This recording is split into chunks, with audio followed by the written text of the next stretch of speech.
Hello, this is Mark Smith with Family Tree Counseling Associates in Carmel, Indiana.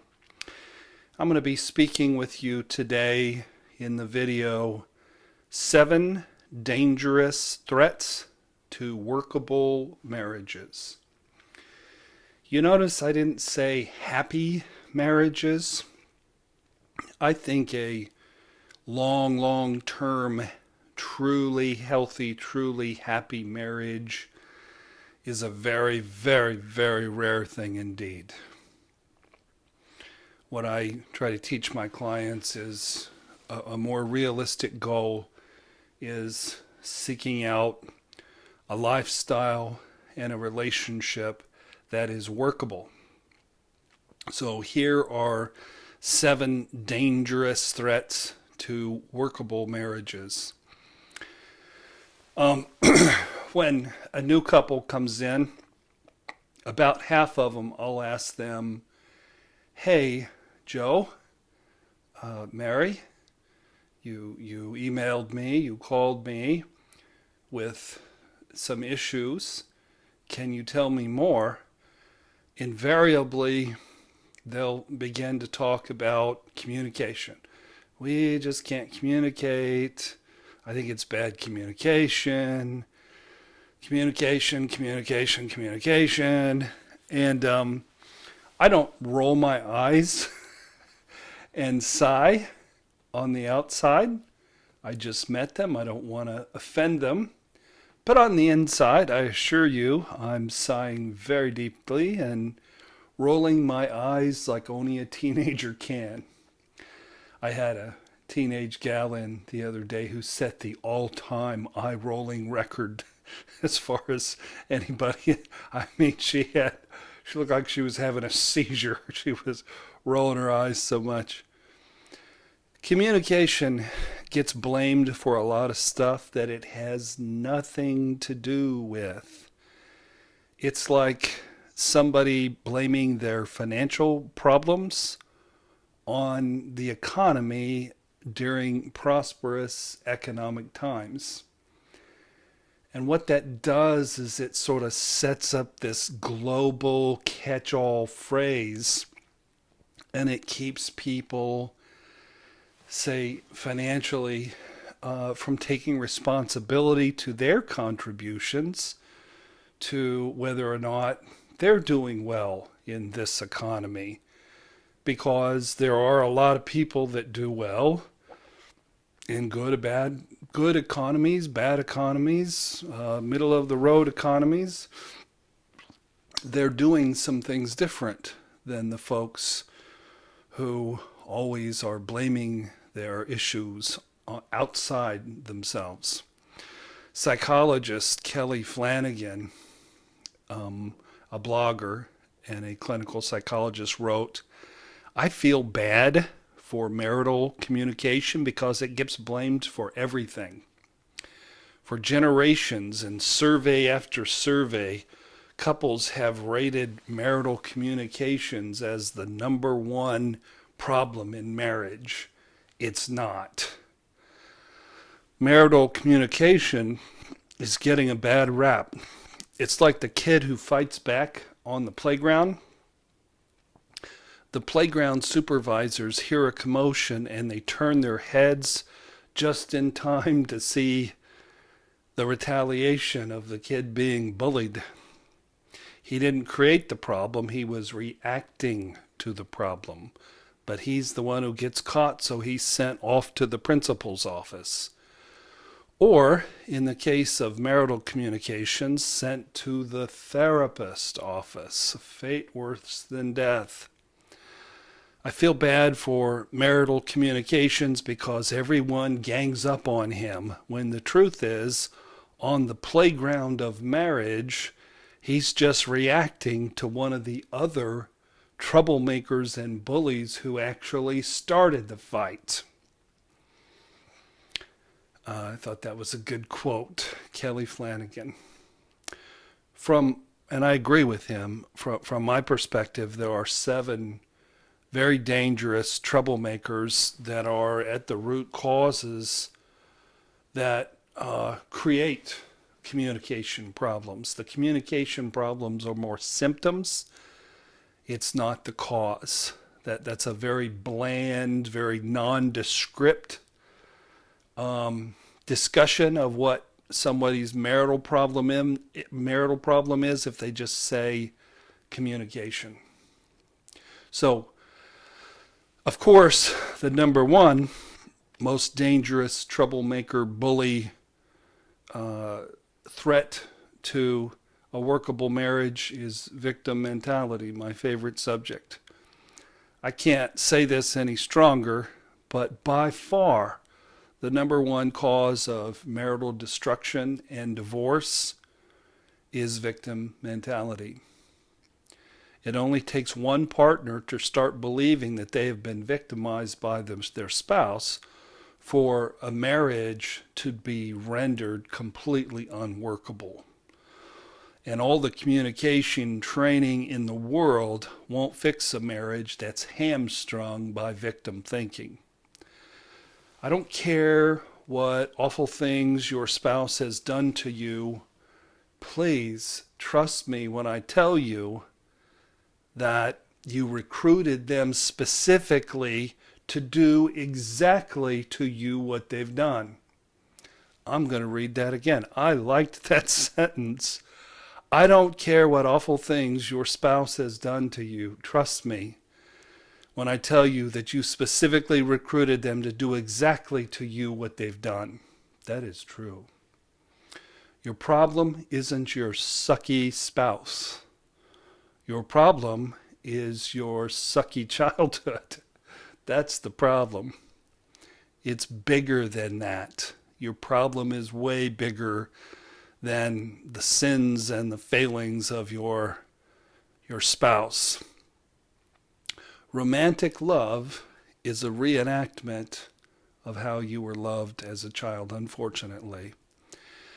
If your dad was a rager, you'll either become a rager or you'll marry one, or both. If your mother abandoned you, you'll marry someone who ultimately will abandon you every single time. It's an immutable law of nature.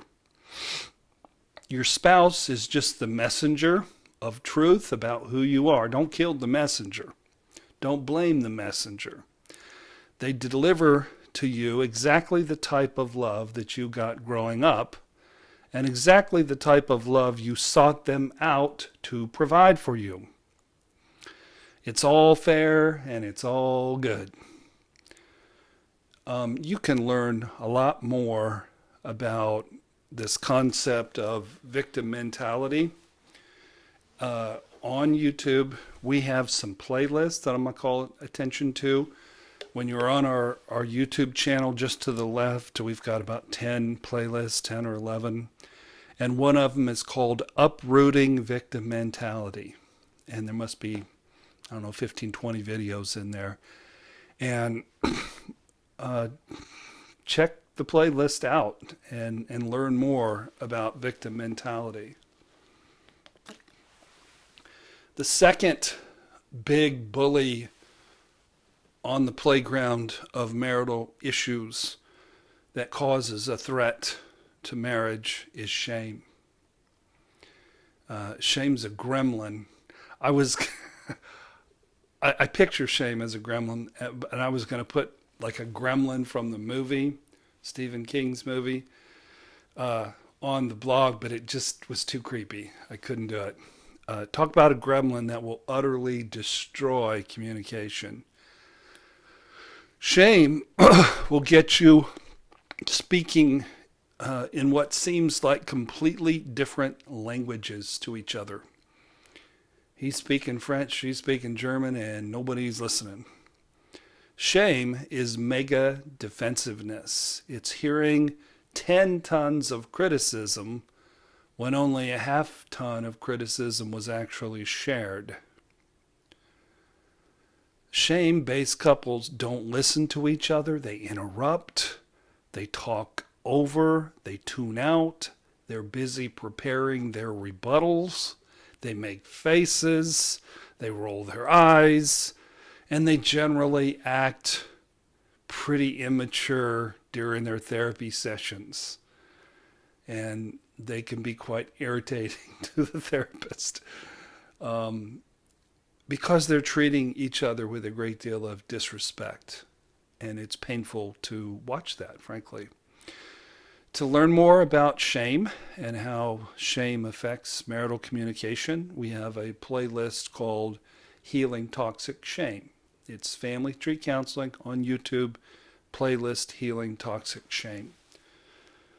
Couples come in and they're just reacting to everything the other person says, and they're not listening. And that's the problem. You can take all the communication classes. You can become a professor of communication. You got shame, you're not going to communicate well in your marriage. The third big bully on the block, on the playground of marital issues, is abandonment issues, of course. Abandonment is the King Kong of marital miscommunications. Abandonment issues are rocket fuel for crazy, mean, reactive, ugly, irrational, jealous, childish marital battles. Abandonment issues impact relationships when it is perceived that your partner has stepped back this far from you, okay? But they really only stepped back this far. But it feels like this, and then you react like this, and it gets ugly. It gets out of control. So it's perceived your partner has stepped back from you, even if they actually haven't stepped back, and even if it's only a few inches, and even if it's healthy for them to actually do so. They're doing something healthy for themselves. And it results in brutal, out of control, nuclear overreactions. And you guessed it, we have a playlist on abandonment issues that's really good and probably has, 25 videos in it. Okay, so those are the obvious ones.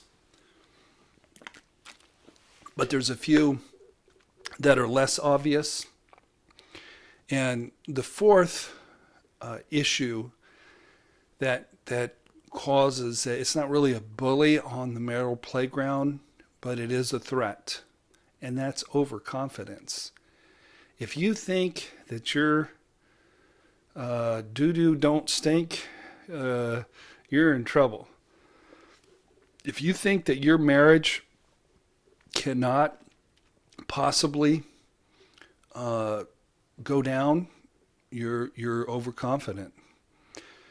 If you think your marriage is unsinkable, then you're potentially putting yourself in danger. The mighty Titanic was sunk due to arrogance and overconfidence. The captain of the Titanic, one of the Smith brothers, thought it was unsinkable. Anybody's marriage can go bad. If you stop working on your marriage, take it for granted, stop making it a priority, and stop zealously protecting it, then your marriage can sink even like the mighty Titanic. I'm not going to refer you to a video playlist, but to a book here. There's a book called His Needs, Her Needs, and the undertitle is How You Can Prevent an Affair Happening in Your Marriage. And the book is all about investing in the marriage, invest, and protect. What I like about it is it says, we don't have the perfect marriage. We're not perfect people. And if we aren't getting our needs met in the marriage, we don't want to take the risk that one of us will do something really unhealthy and damaging that might end our marriage. So the book is His Needs, Her Needs. The author is named Harley. And it'll teach you how not to be overconfident and not take each other for granted. The fifth bully on the playground is called triangling. And it's when two people have painful conflict. It's human nature for one of them or both to attempt to drag reinforcements into the fray. You know, if you're losing a fight, go get your big brother. Triangling occurs when person A is venting their spleen to persons X, Y, and Z. Anybody will listen about what a stinker person B is. Well, my husband does this and my wife does that. That's not right. That's not fair. It's most common to triangle to your friends and family because they're biased. They're on your side. They'll just shake their heads in agreement and agree with anything you say. Even though they're getting pretty tired of you flapping your gums at them, it feels like you're throwing up on them and they want you to stop. They feel held hostage. It does feel good to get things off your chest, but you'd be better served to use your anger to resolve your issues with your spouse. Even when well-meaning third parties like pastors or Christian friends or counselors align with one's spouse in a sincere effort to offer support, dangerous triangles can develop that can ultimately lead to divorce. I've seen that where the church and the pastor gather around the wronged soul and further alienate them from their spouse and actually contribute to a divorce. Kids are frequently triangled into marital conflicts, and that's so destructive to the child's future relationships. Excuse me. If you grow up locked into an intense triangle, you'll repeat that triangle in your adult relationships. You'll have to have an emotionally charged third person in all your adult relationships, whether it's an affair or work or one of the kids. You can learn more about this dangerous threat of triangling by watching my video, Triangling is Rampant and Self-Destructive. If you go to my blog, and you can get to the blog, it's right on the homepage of familytreecounseling.com, and there's links that you can hit. It'll take you right to these videos and these playlists. Or you can just Google relationship jazz. I'll turn off very high on that Google search. The number 6 threat to marriages is enmeshment with the kids. It is possible to love your kids way too much. And if you put your kids before your marriage for very long, you're headed for trouble. The heart and soul of a family is the marriage. It needs a lot of time. It needs attention in order to remain healthy and viable. It needs time away from the little munchkins in order for it to survive. Couples need date nights, weekends away, romantic vacations without the kids, resources and time to come for therapy sessions, time and resources to go to couples retreats. This is just general maintenance to keep your marriage healthy. If people maintain their houses and their cars the way they maintain their marriages, then the place would be falling down all around you and you'd be parked on the side of the road. When one or both spouses are too enmeshed and too fused with their kids, then marriages just shrivel up and die. And the last danger to your marriage is a lack of empathy for your spouse. One of the main goals I have for every couple that I work with is for both partners to learn how to show their pain vulnerably, to show and express that wounded little kid on the inside. There are sad, wounded little kids at the core of all of us. And when couples learn to stop attacking their partners with their pain, but instead open up and share that wounded little kid's feelings, then an environment is created where empathy and compassion can thrive and flourish. Um, it's really the most beautiful thing that I see as a counselor is when, excuse me, it's when one member of a couple breaks down and really they're not throwing rocks, they're just showing their pain. It's very sincere, and you can sense that wounded little kid. And then the other spouse rubs their shoulder, touches their arm, gets them a tissue. Had one lady reach over and wipe off a tear, and it was just beautiful. It's one of the most beautiful things I'd ever seen. If you can start getting that kind of empathy for your spouse, instead of missing the point, they're expressing their pain and their woundedness aggressively. You hear the aggression through your shame and through the filter of your childhood wounds, and then you turn up the intensity and the attack on them, and they attack you back, and it just becomes a nightmare. So those are the 7 dangerous threats to workable marriages.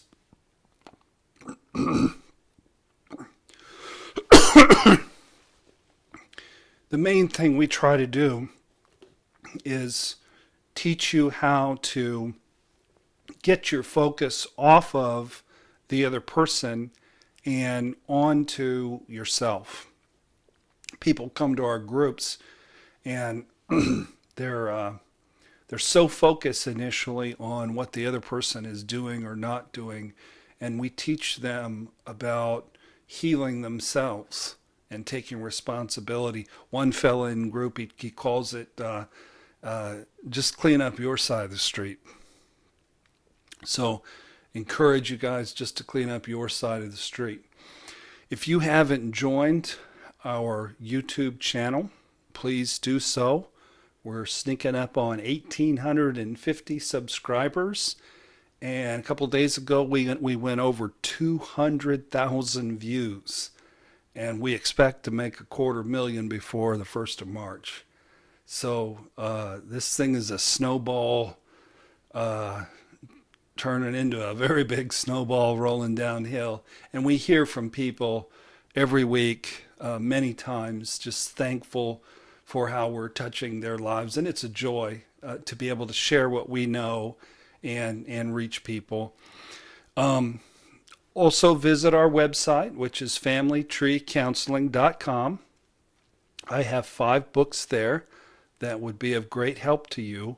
One on abandonment issues, one on shame, one on affair recovery, one on counterdependency. So check out our website and you can buy the book there. You can also buy it at amazon.com. And also be advised that most of our staff members, including myself, we work with people from all over the world on Skype. If you've got good Wi-Fi and any kind of modern device, whether it be a laptop, a computer, an iPad, or even a cell phone, you can have a high quality therapy session, and we're open to doing that, and we love to do that. So thank you for watching the video today, and God bless.